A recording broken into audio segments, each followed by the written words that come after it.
예수님께서 여러분과 함께 루카가 전한 거룩한 복음입니다.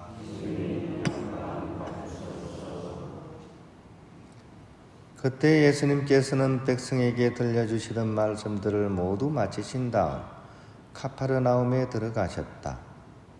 마침 어떤 백인 대장의 노예가 병들어 죽게 되었는데 그는 주인에게 소중한 사람이었다. 이 백인 대장이 예수님의 소문을 듣고 유다인의 원로들을 그분께 보내어 와서 자기 노예를 살려주십사고 청하였다. 이들이 예수님께 다가와 이렇게 말하며 간곡히 청하였다.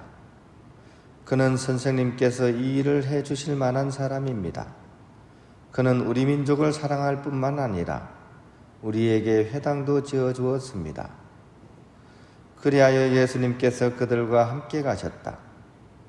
그런데 백인 대장의 집에서 그리 멀지 않은 곳에 이르셨을 때 백인 대장이 친구들을 보내어 예수님께 아뢰었다. 주님, 수고하실 것 없습니다. 저는 주님을 제 지붕 아래로 모실 자격이 없습니다. 그래서 제가 주님을 찾아뵙기에도 합당하지 않다고 여겼습니다. 그저 말씀만 하시어 제 종이 낫게 해 주십시오.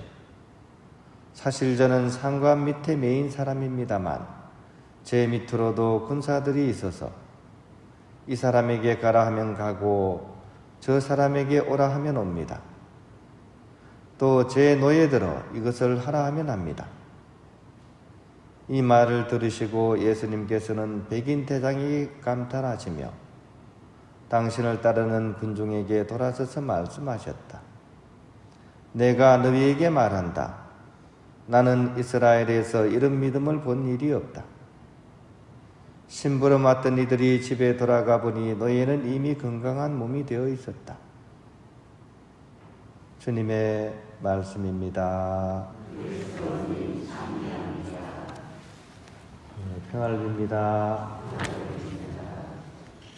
복음서에 나오는 그런 내용들이 성물도에 들어가서 쓰여지는 기도문들이 몇 가지 있습니다. 성모님의 마리피카, 성모의 노래가 그렇고 또 저카르야의 노래가 그렇고 또 시메온의 노래가 그렇습니다. 또한 성경에 나오는 그런 일화가 이렇게 미사 경문에 쓰여지는 것도 있습니다. 오늘 복음에 나오는 백인 대장이 한 이 믿음의 말씀이 사실은 우리 미사 때 가장 중요한 순간에 쓰이죠. 영성체를 하기 전에 이 백인 대장이 했던 이야기가 조금은 이렇게 바뀌어가지고 똑같이 쓰여집니다. 영성체 하기 전에 주님, 제 안에 주님을 모시기에 합당치 않사오나 한 말씀만 하소서 제 영혼이 곧 나으리다. 이렇게 하죠, 그죠? 이게 오늘 백인 대장이 예수님께 했던 이야기입니다. 이방인이지만 그 누구보다도 깊은 그런 믿음을 보여준 믿음의 달인 백인 대장입니다. 우리는 이분을 통해서 신앙의 한 수, 기도하는 것에 대해서 한 수 배울 수 있어야 되겠습니다. 첫 번째로 이 백인 대장은 자기 종에 대한 극진한 사랑을 품고 있는 것이 오늘 이렇게 복음서에 적혀져 있습니다. 이게 좀 놀라운 게요. 이 당시는 신분에 따라서 사람을 이용 가치로만 보던 시절입니다. 그래서 종은 그냥 종일 뿐입니다. 대등한 어떤 사람의 관계가 아니었습니다. 거기다가 병든 종은 버려야 될 대상이었죠. 그럼에도 불구하고 이 백인 대장은 그 종에게 연민과 사랑의 태도를 지니고 있었습니다. 이것이 놀라운 부분이라는 겁니다. 우리의 이웃 사랑도 마찬가지입니다. 우리의 이웃 사랑, 우리의 기도 대상은 누구를 향해야 되겠습니까? 아픈 손가락입니다. 손가락도 제일 나쁜 손가락에 붕대 감아주고 보살피잖아요, 그죠? 또 자식도 어떻습니까? 부모의 마음은 자녀가 5명이면 누구한테 제일 마음이 갑니까? 제일 못 사는 자식 집을 향하는 것이 부모의 눈길과 마음입니다. 우리의 어떤 사랑과 기도의 대상도 마찬가지인 것 같습니다. 두 번째로 이 백인대장은 참으로 겸손한 태도를 보여주고 있습니다. 이 또한 놀라운 부분입니다.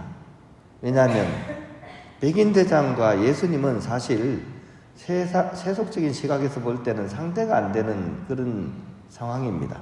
즉 점령군 사령관과 식민지의 이름 없는 청년일 뿐입니다. 그러니까 군대로 치면 사단장하고 이등병하고 지금 마주 서서 있습니다.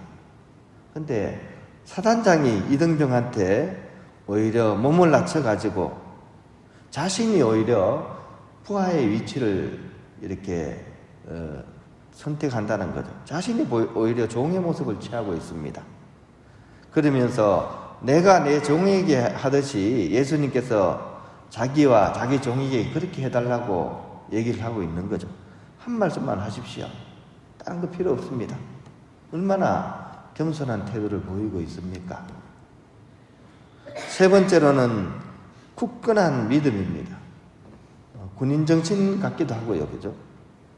로마 백인대장이 황제를 대신해서 그 권위를 가지고 자신의 부하들을 이렇게 통솔을 하듯이 예수님께서도 하느님을 대신해서 일한다는 믿음이 이 백인대장에는 굳건했습니다. 그래서 예수님을 부를 때 주님이라고 부릅니다. 이 말씀 속에 이 백인대장에 예수님에 대한 믿음이 들어가 있는 거죠. 그래서 당신은 그 어떤 도구나 형식도 필요 없습니다.